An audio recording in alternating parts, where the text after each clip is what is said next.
I think a lot of people also avoid it because no one ever wants to give porn a bad name. Yeah. Right? Like, they're like, this is a perfect industry. Everyone's happy and everyone's treated well.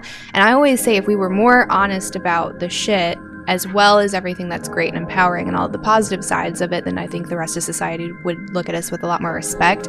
But they just know that there's more than what a lot of people are saying. Yep. So I think it's cool that you've shared your experience with, your ups and your downs. Thanks. You also, so when you were shooting mainstream, you did have like a long-term relationship. What was that like? It's so weird. It's so weird because I'm out here having sex with all these dudes. Right. But to me, it doesn't mean anything, Mm-hmm. But I think that he thinks it means something when he's having sex with all these girls. Okay. So it was very hard for me. I got over it, kind of. Like, I was just like, oh, he's going to work. But there was one girl. I'm not jealous, because jealous means that I want something you have. I'm territorial. And this one girl I was jealous of. So I was like, okay, no. No, and I freaked out. So I don't recommend it, like, dating another performer. It's got to be... So for me, I always lived on the East Coast, and then I would go out and I would stay for like 2 to 3, sometimes 4 weeks at a time, shoot, and then I would come home for a long period of time and like detox and then go back. And I feel like if you don't get that break, you can so easily just get sucked into this false reality that's the industry, right? Like, when you say the industry, it's not just shooting, it's like who your friends are, who your relationships are with, where you're going out, where you're eating. It's all like for Instagram, essentially. And you think that all of this is real, and then when shit hits the fan, if something serious happens, like maybe you're having struggles with addiction, or maybe like a family member dies, whatever it is, all these people just scatter and no one's actually there. Right. And you're like, what have I been investing my time, energy, and love into? That happened to me. My ex broke up with me over FaceTime in an elevator full of people. No way. Yeah. So that I was already like in a super depressed, on the verge of using again. I stopped because I wanted to stay in that relationship.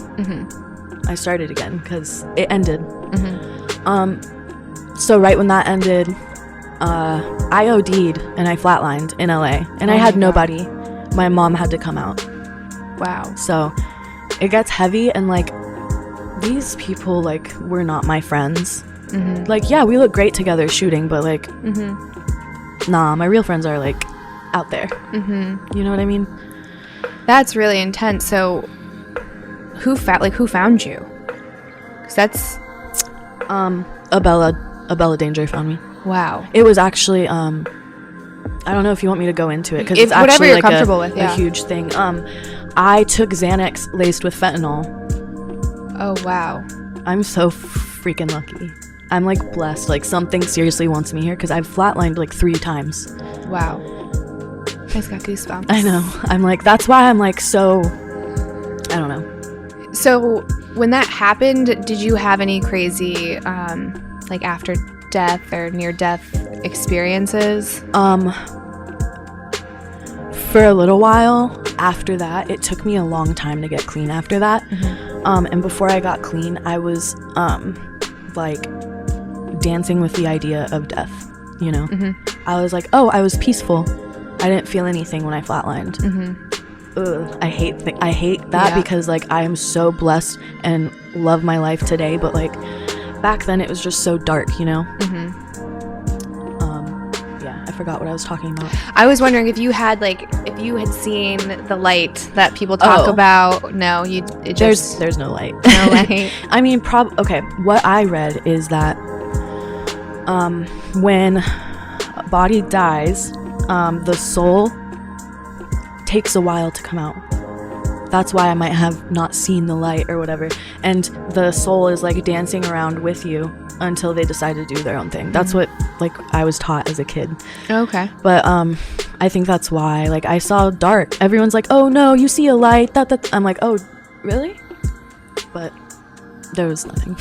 Oh, that's a bummer. But it's hopeful, because what I just said, like, you can it was peaceful. Go to it. Yeah. It might be something different, like another life, Yeah. Wow, that's really freaking scary. And your poor mom. Yeah. And my mom had already gone through that. The main reason I started using again in 2012 is because my dad tried to kill himself, and he OD'd, and that now gives me a lot of like stuff, like when I'm feeling down and I'm like, because I struggle with depression and all that good stuff, and sometimes the thoughts pass by and I'm just like, what? Like you would even have that thought cross your mind when he did that to you, like you want to do that to your family. So like I have such an appreciation for life now.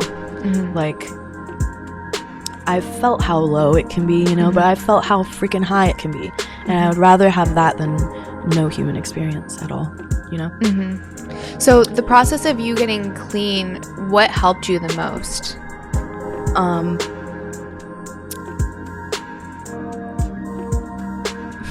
Probably like the look on my dad's face.